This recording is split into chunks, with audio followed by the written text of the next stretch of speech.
Hey, alright, so I'm John and I want to talk about this really awesome documentary that I saw. It's called Indie Game the Movie.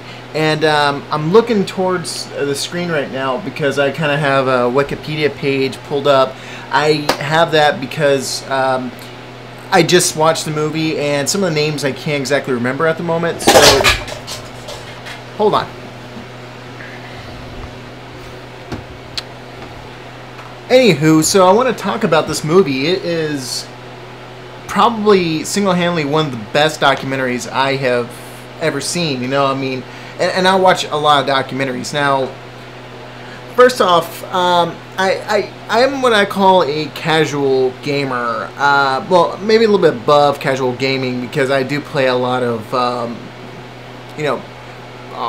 pretty hardcore games. Like I love BioShock, I love Mortal Kombat, and I love Mario. You gotta love my taste. So so what this documentary pretty much explores is the indie game culture. So all those three games I just mentioned don't get mentioned at all. The three games that they kind of talk about are Braid, which is kind of like a Mario meets Prince of Persia Sands of Time type of game. They talk about Super Meat Boy, which is kind of like this game about like this little square little creature who has no skin, so every time he like slaps a wall or runs to the ground, he always leaves like a trail of blood. It's kind of morbid but kind of fun at the same time. And they also talk about Fez, which is like this really cool 2D 3D kind of game. So one of the things that kind of got me was how deep this thing really was. I mean, I've seen other games on documentaries and they did not go this level of depth. I mean, they talk about the serious stresses these guys go through, the painstaking hours that it takes just to make this. In fact, most of these games are made by one or two people at most. I didn't really think about that. Usually when I think of indie games, I think that, there's like a team, like thousands of people just working on one game, like you would expect for like a mainstream game. In fact, I remember I saw this making of feature for Mortal Kombat, and they had like different buildings to go to for like a different section of the game. One is for characters and others for scenery and stuff like that. Well, no, these guys, they make everything in their own homes, and most of these guys, they're broke for the most part. They're working on just scraps just to make these, just to make entertainment for us. And these guys, they don't see it as a kid thing. They see it as their livelihood, their artwork. Like it should be. I mean, this is an art form. This is a new form of expression. And this movie just completely covers it. I was just blown away. And these guys, they take things so strongly and so personally. In fact, at the opening of the movie, you see this one creator, he is going on to Xbox to see if his game is being advertised. And once he sees it's not being advertised, he like flips out. He is like very upset, like as he should be, because his game was promised to be advertised that particular day and it wasn't. Now eventually it did get advertised, spoiler alert, but still, I mean, just imagine all your hard work and nobody seeing it.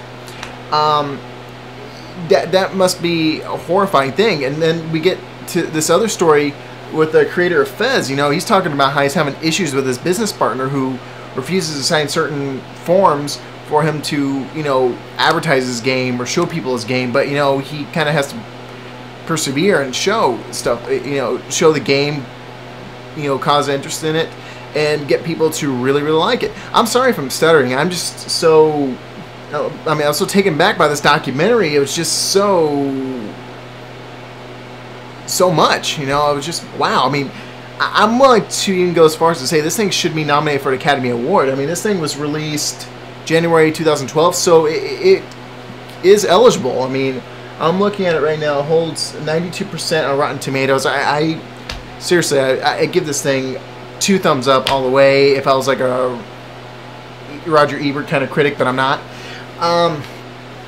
To be honest, this thing really changed the way I look at indie gaming. I mean, I am familiar with like indie filmmaking, indie comic books and stuff like that, and how those processes go. But these guys, in some ways, they have it harder because of the fact that, for us, like as a filmmaker, like I'm making this vlog right now, it only takes me, you know, a few hours on my day just to make a 3-minute piece.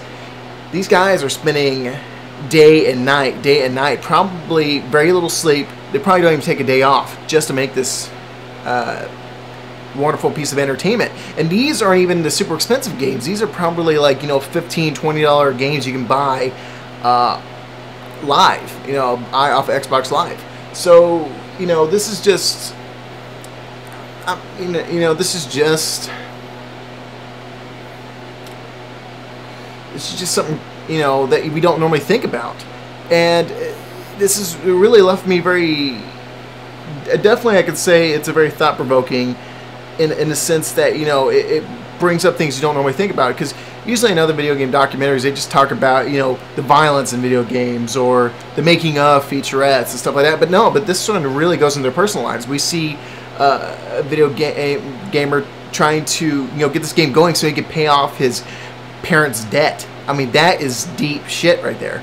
I mean, that just shows love and commitment. And another gamer, we see him with his wife, you know, and how he talks about how him constantly programming this game caused some rift between him and his wife. You know, we see one gamer who, one developer who admits that he, you know, has gone through a depression because of the fact that, you know, a lot of people didn't really get what he was hoping that they would get from his game. That people liked the actual gameplay, but it didn't really get the meaning or the story behind it. It's just an amazing piece of work. I mean, seriously, I cannot praise this movie enough. So it's called Indie Game the Movie. It was directed by James Swirsky.